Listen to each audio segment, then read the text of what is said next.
केजरीवाल फिर बन पाएंगे दिल्ली के मुख्यमंत्री? क्या केजरीवाल दिल्ली में 2025 का चुनाव लड़ सकेंगे? क्या केजरीवाल एक बार फिर जीतकर बना पाएंगे हैट्रिक? कौन बनेगा दिल्ली का मुख्यमंत्री? किसकी बनेगी सरकार? तमाम ऐसे सवाल हैं जो दिल्ली की जनता के लिए एक बड़े चर्चा का विषय बना हुआ है। इस वीडियो में हम तमाम ऐसे गंभीर मुद्दों पर चर्चा करेंगे, तो बने रहिए हमारे साथ और देखते रहिए चुनावी विश्लेषण डीएन के साथ। दोस्तों, दिल्ली में विधानसभा चुनाव का बिगुल फूंक दिया गया है। कुछ ही दिनों में फैसला आ जाएगा कि कौन बैठेगा दिल्ली के मुख्यमंत्री की कुर्सी पर। लेकिन सोचने वाली बात यह है कि चुनाव में यदि आम आदमी पार्टी की हार हो गई तो क्या एक बार फिर हार का ठीकरा ईवीएम पर या फिर भाजपा पर फोड़ दिया जाएगा, या फिर दिल्ली में केजरीवाल अपनी गिरफ्तारी को लेकर बनाएंगे एक बड़ा मुद्दा और इस मुद्दे से दिल्ली में ला पाएंगे सिंपैथी वेव। दोस्तों, लोकसभा चुनाव 2024 के चुनाव में दिल्ली के मुख्यमंत्री अरविंद केजरीवाल को शराब घोटाले का हवाला देते हुए ईडी और सीबीआई ने गिरफ्तार कर लिया था और तब आम आदमी पार्टी के नेता चीख चीख कर कह रहे थे कि गिरफ्तारी के कारण केजरीवाल न तो दिल्ली के लिए कोई चुनावी रणनीति बना पाए और न ही ढंग से प्रचार कर पाए, जिसका फायदा जीत के रूप में भाजपा को मिला।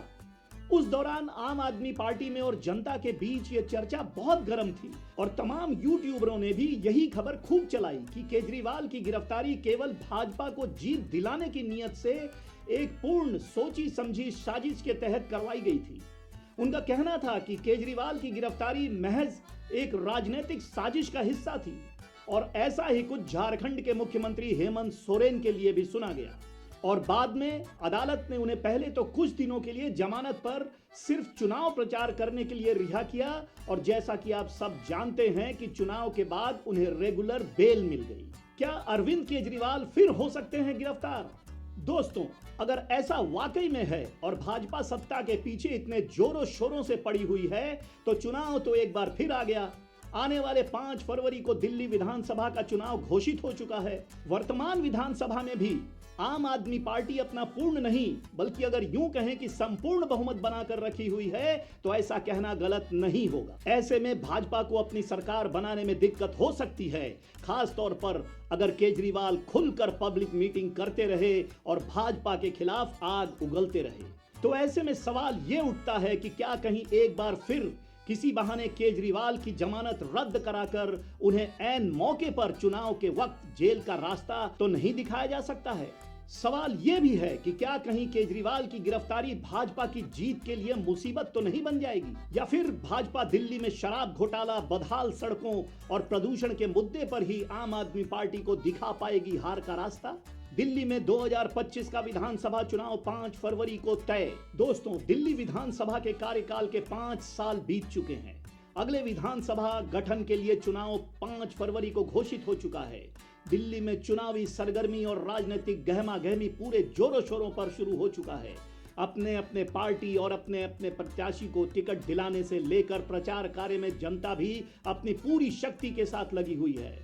साफ झलकता है कि जनता पूरी ईमानदारी और वफादारी से अपने अपने नेताओं के प्रचार कार्य में जुटी हुई है।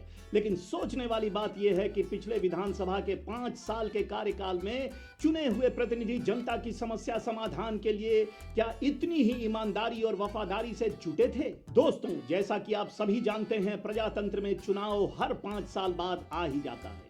भले ही चाहे नेताओं ने पिछले चुनावों में अपनी जीत के लिए जनता से किए गए वायदों को पूरा किया हो या नहीं, सरकार बनाकर देश और राज्य का विकास किया हो या नहीं, लोगों के लिए रोजगार के रास्ते खोले हो या नहीं, लोगों को उनकी बीमारी में सही और समय पर पुख्ता इलाज मिला हो या नहीं, हमारे बच्चों को सही, उचित और ज्ञानवर्धक शिक्षा मिली हो या नहीं, आपके क्षेत्र में सड़कें दुरुस्त हुई हो या नहीं, आपके घर तक कम से कम पीने का पानी पहुंचता हो या नहीं, रसोई गैस यानी खाना पकाने का ईंधन चाहे आपके कितने ही रातों की नींद उड़ा रखी हो, नेताओं के दावे के अनुसार विश्व स्तरीय कूड़ा प्रबंधन के जरिए आपके क्षेत्र की सफाई हुई हो या नहीं, लोगों को पिछड़ेपन और गरीबी से छुटकारा मिला हो अथवा नहीं, लेकिन 5 साल पूरा होते ही चुनाव तो आ ही जाता है। और देखिए क्या विडंबना है और कैसी लोकतांत्रिक व्यवस्था।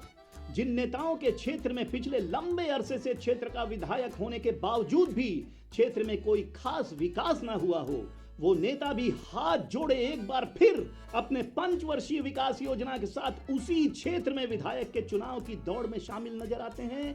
भले ही पिछले 5 सालों तक क्षेत्र में लोगों को स्थानीय समस्याओं से छुटकारा ना मिला हो, या फिर लोग इलाज के लिए दर दर भटकते रहे हों, और चाहे महंगाई ने कितने ही लोगों की कमर तोड़ रखी हो, यहां तक कि सरकारी राशन के लिए भी जनता धक्के पे धक्के क्यों ना खाती हो, लेकिन इन सब को किनारे रखकर नेता एक बार फिर जनता से लंबे लंबे वादे करते नजर आते हैं। अब की बार जीत गया तो आपके इलाके को स्वर्ग बना दूंगा, सभी समस्याएं हल कर दूंगा। कि खोखले वादों में फंसकर लंबे चौड़े वादों की बारिश में सराबोर होकर बेचारी भोली भाली जनता एक बार फिर से अपना कीमती वोट उसी को दे आती है, और नतीजा ठन ठन गोपाल, फिर वही ढाक के 3 पार। चुनाव के बाद फिर सब कुछ जस का तस, कुछ भी नहीं बदलता। और इन सब के बीच सबसे कमाल की बात, इन सभी अप्रिय और 5 वर्षों के दर्द भरे अनुभवों के बावजूद हम भारतवासियों में चुनाव को एक बड़े पर्व के रूप में मनाने का जबरदस्त जोश देखने योग्य होता है, जैसा कि हम चुनाव नहीं बल्कि कोई सबसे बड़ा पर्व मना रहे हो। और हर चुनाव में अपने लिए नेता चुनने की प्रक्रिया यानी चुनाव को हम बड़े गर्व से एक बड़े पर्व के रूप में मनाते हैं। सिर्फ पर्व के रूप में मनाते ही नहीं हैं, बल्कि नेता चुनने के लिए बेहद आतुर भी नजर आते हैं। और ऐसा होना भी चाहिए, क्योंकि भारत एक लोकतांत्रिक देश है और लोकतंत्र में वोट डालना हमारा सबसे बड़ा संवैधानिक अधिकार जो है। चलिए, कुछ और नहीं तो चुनाव के होने से कम हमें ऐसा तो लगता ही है कि भारत में आज भी प्रजातंत्र कायम है, और प्रजातंत्र के नाम से हमें इतनी संतुष्टि तो होती ही है कि सब कुछ जनता का ही है, और सब कुछ यानी सरकार हो या नेता सभी जनता के हैं। सरकार सभी कार्य जनता के लिए और जन जन की बेहतरी के लिए किया करती है, और तो और खुलकर बोला भी जाता है कि हमारे देश में सरकार जनता की है। अब आप ही बताइए, अगर आपसे ही मैं पूछूं कि भारत में सरकार किसकी है, तो आप क्या कहेंगे? यही ना कि भारत में सरकार तो जनता की है। लेकिन दोस्तों, जरा दिमाग पर जोर डालिए और सोचिए, कहीं हम मूर्ख तो नहीं बन रहे? ये कैसी जनता की सरकार जो कहने को तो जनता की है, पर ये क्या सरकार जनता की और जनता की ही सुनी ना जाए? सरकार जनता की और सरकारी अधिकारी जनता से ही मिले नहीं? जो पुलिस जनता की सुरक्षा के लिए है, पुलिस उस जनता की ही सुने नहीं? भारत के लोगों के दुख दर्द को ना सुने, उनके मन की व्यथा को ना सुने? दोस्तों, एक साधारण नागरिक को किसी सरकारी अधिकारी से मिलने के लिए कितने पापड़ बेलने पड़ते हैं, यह आपसे अधिक कौन जान सकता है। आपको अपने समस्या निदान के लिए किसी अधिकारी से मिलना हो तो शायद ही कोई बिना नेता की सिफारिश के मिल पाता हो, यानी आप पूरी तरह से नेता पर निर्भर। और हम बात करते हैं आत्मनिर्भरता की। दोस्तों, आइए समझते हैं, हम आज की तारीख में आत्मनिर्भर हैं या नेता पर निर्भर? ये चुनाव भी जनता को ही करना पड़ता है। नहीं समझे? मैं बताता हूं। दोस्तों, अपना काम करवाना हो तो सबसे पहले फैसला करना पड़ता है कि आप अपना काम किस मोड से करवाना चाहते हैं, सिफारिश मोड से या आत्मनिर्भर मोड से। सिफारिश मोड में नेता निर्भर होकर नेताजी की मदद लीजिए तो काम बिल्कुल सरल तरीके से बिना समय बर्बाद किए फटाफट हो जाएगा। इसको कहते हैं वीआईपी कल्चर। और दूसरा रास्ता है आत्मनिर्भर मोड। अगर हम बात अस्पतालों में आम आदमी को इलाज की बात करें तो आत्मनिर्भर मोड में रात भर खुले आसमान के नीचे बैठकर पहले तो ओपीडी कार्ड बनवाओ, फिर अस्पताल में मरीजों के लंबी लंबी कतारों में सुबह से शाम तक खड़े रहो। शाम तक जब डॉक्टर को के देखने का नंबर आता है तो पता चलता है कि डॉक्टर साहब जांच रिपोर्ट आने के बाद देखेंगे। अब जांच रिपोर्ट तो तब मिलेगा जब जांच किया जाएगा, और जांच तब होगा जब जांच की तारीख मिलेगी। फिर तारीख लेने के लिए दोबारा से सुबह से शाम तक लंबी लंबी लाइन में लगो, फिर जाकर तारीख मिलती है। तारीख मिल जाने की खुशी में चैन की लंबी सांस लेकर जब पर्चे पर तारीख पढ़ते हैं तो तारीख देखकर माथा ठनक जाता है। पर्चे पर तारीख महीनों आगे की दी गई है, और कई मामलों में तो तारीख सालों की भी होती है। दोस्तों, तारीख देखकर तकलीफ तो बहुत होती है, लेकिन इस बात की तसल्ली भी जरूर होती है कि हम आत्मनिर्भर तो हो ही गए। बिना किसी नेता की सिफारिश के अस्पताल में इतना काम करा लिया। दोस्तों, अब आप ही फैसला कीजिए, जिस तरह का माहौल है उसमें क्या आप अपने आप को आत्मनिर्भर कह सकते हैं? क्या कोई भी ऐसा काम है जो आप नेता के सिफारिश के बगैर कर सकते हैं? नहीं ना। ऊपर से नेता अगर आपने ऐसे चुन लिए जिन तक अपनी समस्या पहुंचाने के लिए आपके पांव के जूते घिस जाएं, तो उसे कहते हैं सोने पे सुहागा। वैसे अपनी समस्या सिर्फ नेता और सरकारी अधिकारी तक पहुंचाने के लिए आपको कितनी मशक्कत करनी पड़ती है, यह आपसे ज्यादा कौन जान सकता है। एक ने तो और ऊपर उठकर अपनी सरकार को आम आदमी की सरकार ही बता दिया और दावा भी कर दिया कि वे आम आदमी की जरूरतों को पूरा भी करते हैं और आम आदमी से जुड़ी हर समस्या को हल भी करते हैं। यहां तक कि यह भी दावा किया गया कि आम आदमी की सरकार में हर बात और हर काम एक खुली किताब है और भ्रष्टाचार तो दूर दूर तक नहीं है। और वास्तव में जैसा कि आप सभी जानते होंगे कि आम आदमी पार्टी का जन्म ही हुआ भ्रष्टाचार के खिलाफ एक बड़े आंदोलन से। लेकिन दोस्तों, जैसा कि आपको याद होगा कि पिछले दिनों इसी आम आदमी पार्टी की भ्रष्टाचार को लेकर बड़ी छीछालेदर हुई। खुद को 100% ईमानदार बताने वाली इस आम आदमी पार्टी के ऊपर भ्रष्टाचार के गंभीर आरोप लगाए गए। केंद्र की भाजपा सरकार के तहत भ्रष्टाचार का पर्दाफाश करने का काम करने वाली सीबीआई और ईडी जैसी जांच एजेंसियों ने दिल्ली में आम आदमी पार्टी पर शराब घोटाला और मनी लॉन्ड्रिंग के गंभीर आरोप लगाते हुए प्रदेश के मुख्यमंत्री अरविंद केजरीवाल, उप मुख्यमंत्री मनीष सिसोदिया समेत आम आदमी पार्टी के राज्यसभा सदस्य संजय सिंह और स्वास्थ्य मंत्री सत्येंद्र जैन को 2024 के लोकसभा चुनाव के ऐन मौके पर जेल में डाल दिया। पार्टी सहित जनता से भी आवाज उठने लगी कि केजरीवाल सहित मनीष सिसोदिया, संजय सिंह व अन्य को चुनाव प्रचार करने पर रोक लगाकर भाजपा के उम्मीदवारों को जिताने की नीयत से गिरफ्तार किया गया। लोगों का कहना था कि शराब घोटाला तो एक बहाना था। वास्तव में केजरीवाल सहित आम आदमी पार्टी के सभी बड़े नेताओं को बेवजह गिरफ्तार कर जानबूझकर उन्हें प्रचार करने से रोका गया। वहीं भाजपा का सिर्फ इतना कहना था कि सीबीआई और ईडी स्वतंत्र जांच एजेंसियां हैं जो अपना काम कर रही हैं। ऐसे में बड़ा सवाल यह उठता है कि कहीं वर्तमान विधानसभा चुनाव जीतने की नीयत से दोबारा अरविंद केजरीवाल को गिरफ्तार कर जेल तो नहीं भेज दिया जाएगा? कोई नया आरोप भी लगाया जा सकता है क्या? या फिर किसी बहाने जमानत रद्द करवाकर जेल भेजा जा सकता है? चुनाव जीतने के बाद जनता के प्रति रवैया कैसा रहता है? जनता ने सरकार बनाने के लिए जिस नेता को अपना मत यानी वोट दिया और चुना, अब वही नेता सरकार में बैठने के बाद जनता का ही दुख दर्द सुनने के लिए उपलब्ध नहीं होता। मिलने जाओ तो पीए साहब कहते हैं कि नेताजी मीटिंग में गए हुए हैं, या फिर जनता को टाइम लेकर आने को कहा जाता है। और जो हार गए थे उनका तो क्या ही कहना, क्षेत्र में कुछ भी होता रहे जैसे उन्हें कुछ फर्क ही नहीं पड़ता।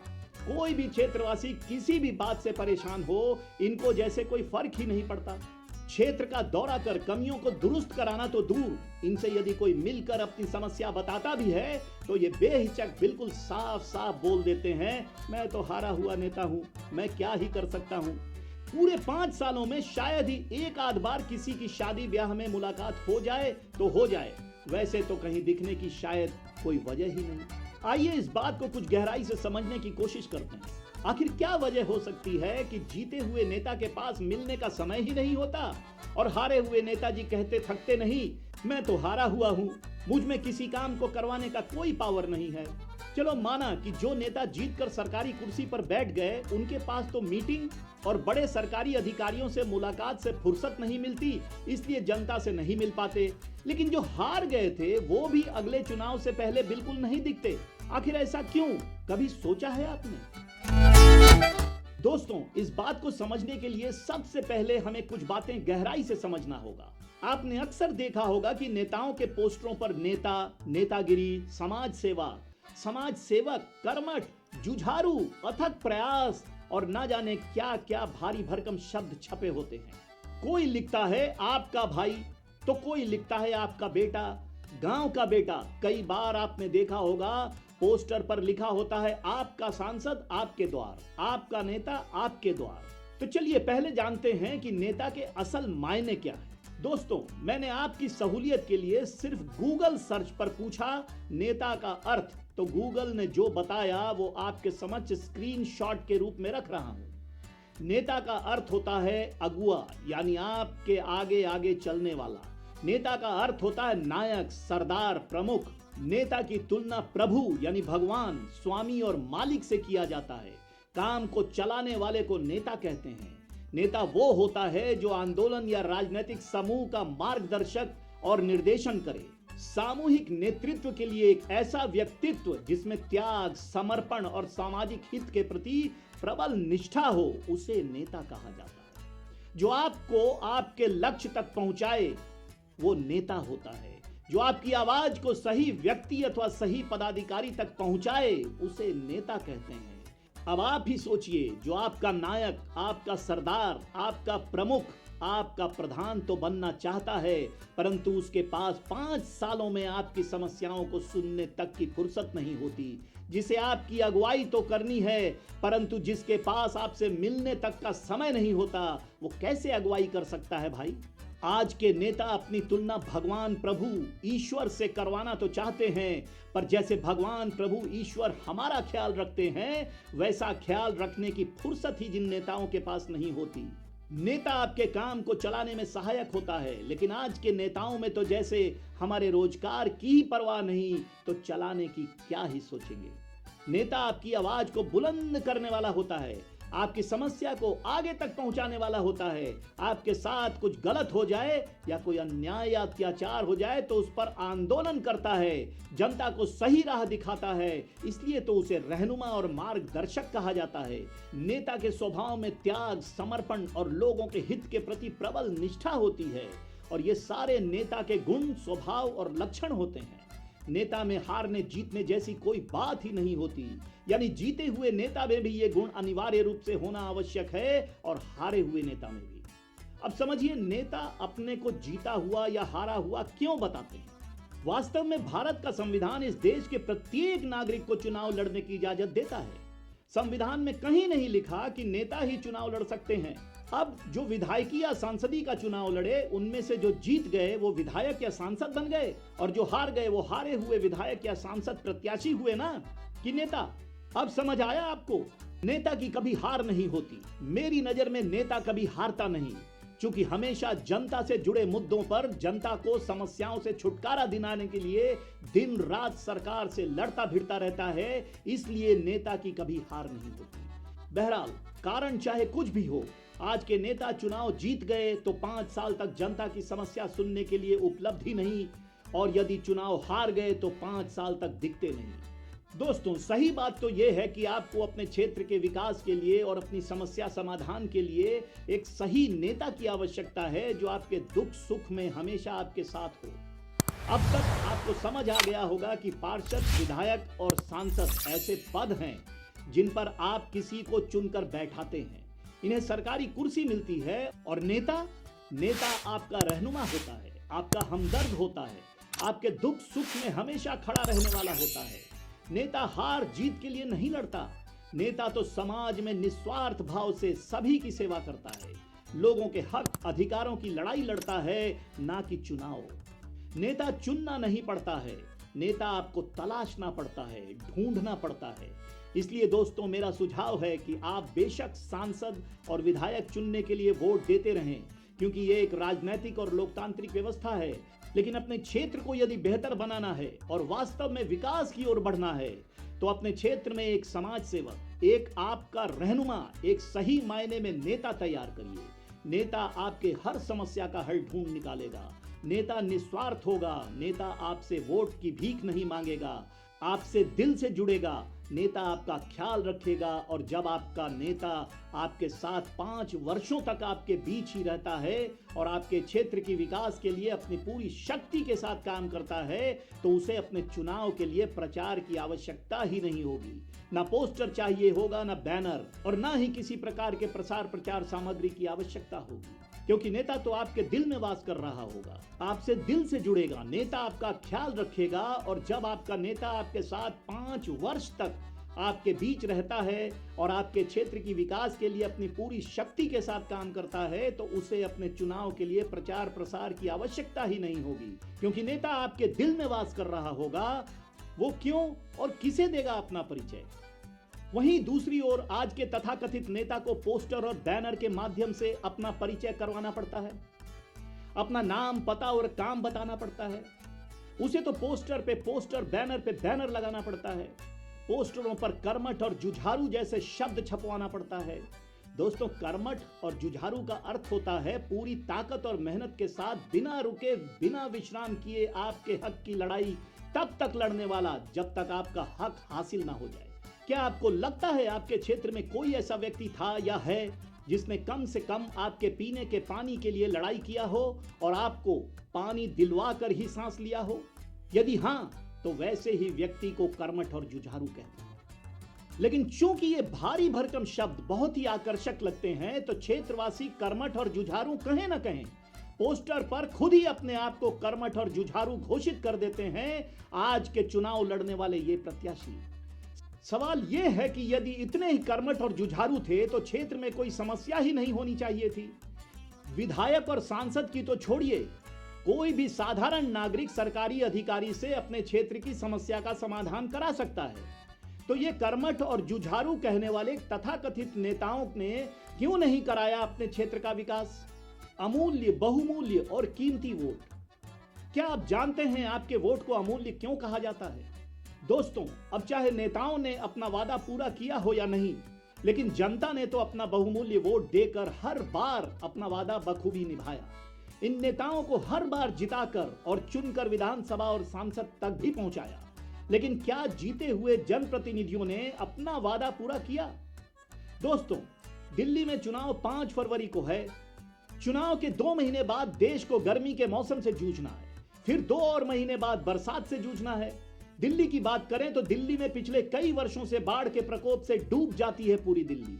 जगह जगह सीवर और नालों से पानी की निकासी सही और दुरुस्त ना होने के कारण उनमें पानी भरकर सड़कों पर आ जाता है। यमुना के सटे इलाकों में बाढ़ का पानी इतना बढ़ जाता है कि वहां के निवासियों को जल भराव के कारण पलायन करना पड़ता है। ये तो आप सभी ने देखा ही होगा। लेकिन मेरा सवाल यह है कि हर साल उसी समय पर बताकर और इत्तिला देकर आने वाले बाढ़ से लोगों के जान माल की सुरक्षा के लिए क्या प्रबंध किया नेताओं ने? सिर्फ एक दूसरे पर छींटाकसी, दोषारोपण, आरोप प्रत्यारोप। लेकिन क्या इससे आम आदमी की बाढ़ से सुरक्षा हो पाई? बाढ़ की चपेट में आने के बाद तो सभी नेता सड़कों पर उतर आते हैं। बाढ़ पीड़ितों को बचाने के लिए अपने साथ नाव और गाड़ियां भी लाते हैं और बचाव करने के साथ साथ दूसरे नेताओं को भला बुरा कहने से भी नहीं चूकते। दोष हमेशा दूसरे नेता पर मढ़ देना तो आम बात है। मैं यहां पर पिछले साल के बाढ़ पर नेताओं के कुछ बयान सुनाना चाहता हूं। एक बार पहले इसे सुनिए, फिर आगे चर्चा करते हैं। वैसे पिछले साल दिल्ली में बाढ़ पर द डीएन न्यूज की एक खास रिपोर्ट आप हमारे YouTube चैनल पर देख सकते हैं, जिसमें चुने हुए जनप्रतिनिधियों के एक से एक बढ़कर बयान सुनने को मिल जाएगा। लिंक डिस्क्रिप्शन बॉक्स में दिया हुआ है। आइए सुनते हैं दिल्ली में सांसद यानी लोकसभा सदस्य मनोज तिवारी का ये बयान। फ्लड और इरिगेशन डिपार्टमेंट से हर साल जून के लास्ट या जुलाई के फर्स्ट वीक में आने वाले बाढ़ के लिए सड़कों पे टेंट लग जाते हैं, खाने की व्यवस्था होती है, दवाइयाँ होती हैं। फर्स्ट टाइम दिल्ली में ये व्यवस्था नहीं की गई। देखा आपने, दिल्ली से लोकसभा के लिए जनता द्वारा चुने गए सांसद महोदय का क्या कहना है। उनका कहना है कि बाढ़ के आने से पहले दिल्ली के मुख्यमंत्री अरविंद केजरीवाल ने दिल्ली की जनता के लिए कुछ प्रबंध ही नहीं किया। न तो केजरीवाल ने बाढ़ पीड़ितों को बचाने के लिए कुछ किया, न उनके खाने पीने का प्रबंध किया और न ही उनके दवा और इलाज का कोई इंतजाम। दिल्ली के मतदाताओं, जरा ध्यान से सुनो। मनोज तिवारी दिल्ली से लोकसभा के लिए जनता द्वारा चुने गए संसद के सदस्य हैं, जो दिल्ली की जनता का प्रतिनिधित्व करते हैं।